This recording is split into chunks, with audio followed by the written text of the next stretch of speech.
What is up, guys? It's your boy, started from the bottom, is still at the bottom, aka Average Consumer, bringing you another video. This time with my brother, who is. My name is Mason, guys. How are you guys doing? Alright, guys. So we are making this video where I'm gonna ask my brother a few questions to get an insight about when he was a gamer. So this is gonna be question related to his gaming. So first question: what was your one of the favorite game growing up? I can't say one of the because there are many, so I would just list the top three, Fine. and I would start with. I started playing games when PlayStation 1 was released, and it was the first console from Sony.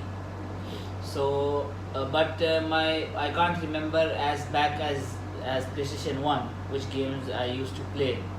So I will tell you games starting from the second console, which is PlayStation 2. Yeah. So the top three games for me would be, the first one would definitely be, I remember, Bully. That was a game by Rockstar Games, and it was, I think, when I look back into my my childhood, if the first game that comes to mind is definitely Bully, and the next one would be Warriors. I don't know if you guys know that game, but that game was also one of the best games at that time. By the way, there's a remaster for the PS4 version also for the Warriors, so you can play it on the PlayStation 4.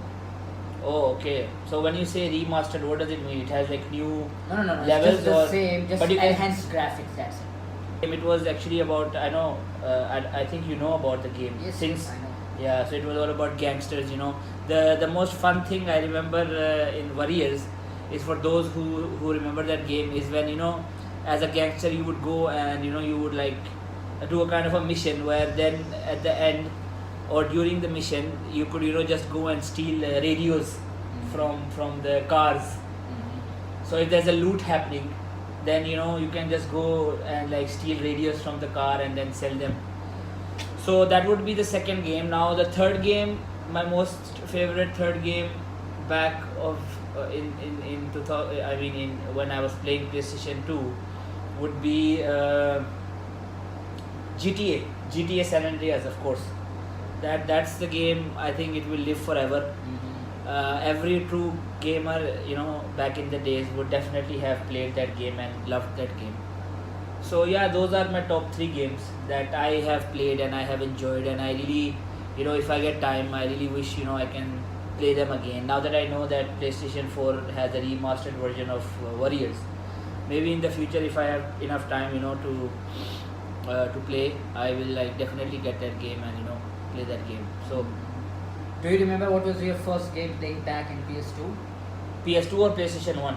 No, PlayStation 2. PlayStation 2, the first game that I bought is, I think it was True Crime.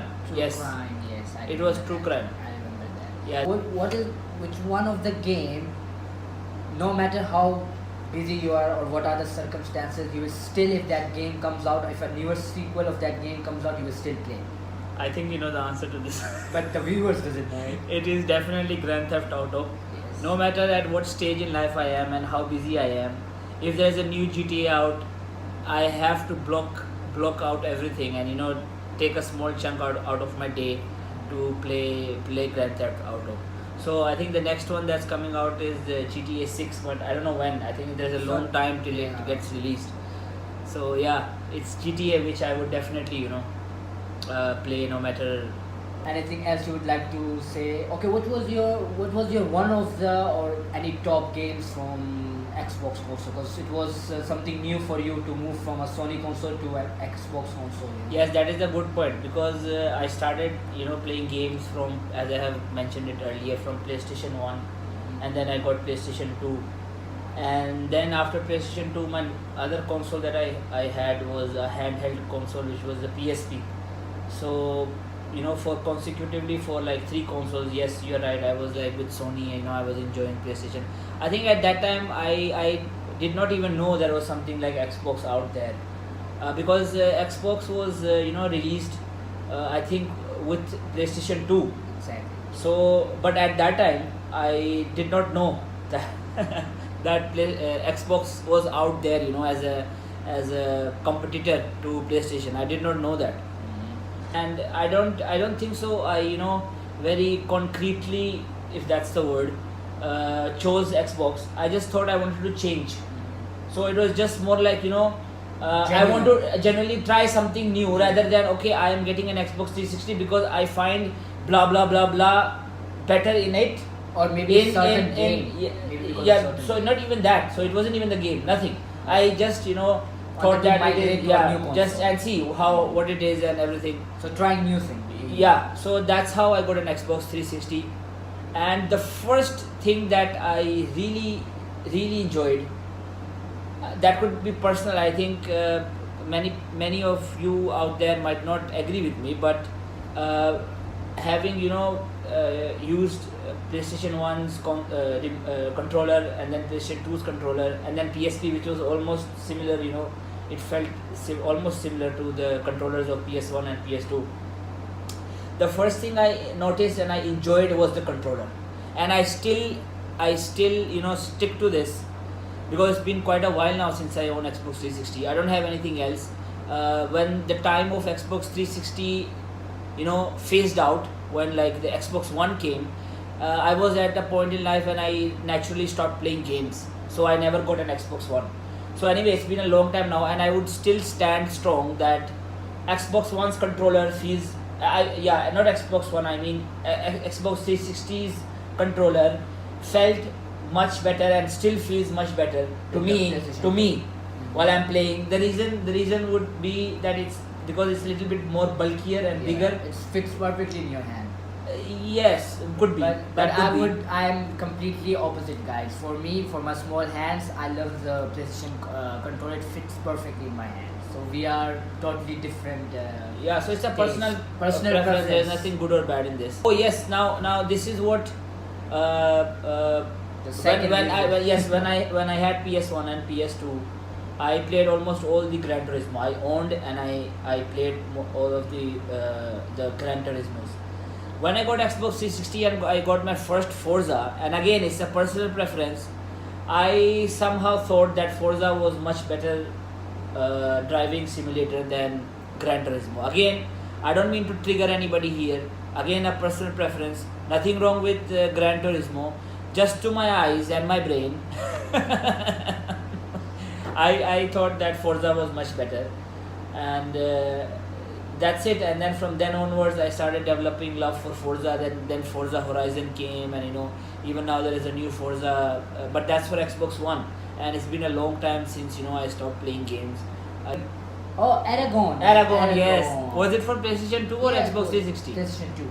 PlayStation 2. We also had owned that game on, if you remember, on PSP. Remember? They had it for PSP. Yes, also? they had it for PSP.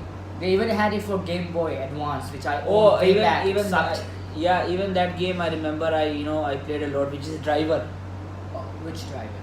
I think PlayStation 1. PlayStation 1, it had Driver, and then PlayStation 2 I think had something Driver something, and then the Xbox 360 had Driver San Francisco, which was also released I think for the PC as well. So I remember playing little bit on PC. I loved it in PlayStation 2, and then I loved it in PSP as well. Which it was the NBA Ballers Phenom. Actually, it was called NBA Ballers Phenom in PlayStation 2, but in PSP I think it was something called Rebound, NBA Rebound, something like that. But it was fun. It was really fun. And he's into basketball, guys. Basketball games. So anyway, thank you guys for being with us and remembering the old times of gaming and previous consoles. Getting a general insight from my brother, because he's an old gamer. I'm a new gen gamer. If you guys can understand. So anyway, thank you guys for watching, and subscribe to my brother's channel, and I really support him what he's doing. I always wanted him to do something in YouTube, because I thought that if he actually started it, there was a potential that he could succeed in it. I do have some critic to pass on some of his work, but I think that's how it is, right? Initially, when you start out, you should be open to criticism, constructive criticism, in fact, not destructive one. So that's what I would keep on giving him as we go on, and I would like support him, and I would tell him to like continue these kind of videos that he's making. And as he progresses, he will get better at it, and as he gets better at it, he will definitely get more successful in this thing that he's doing. So thank you very much, guys, and bye bye. See you guys.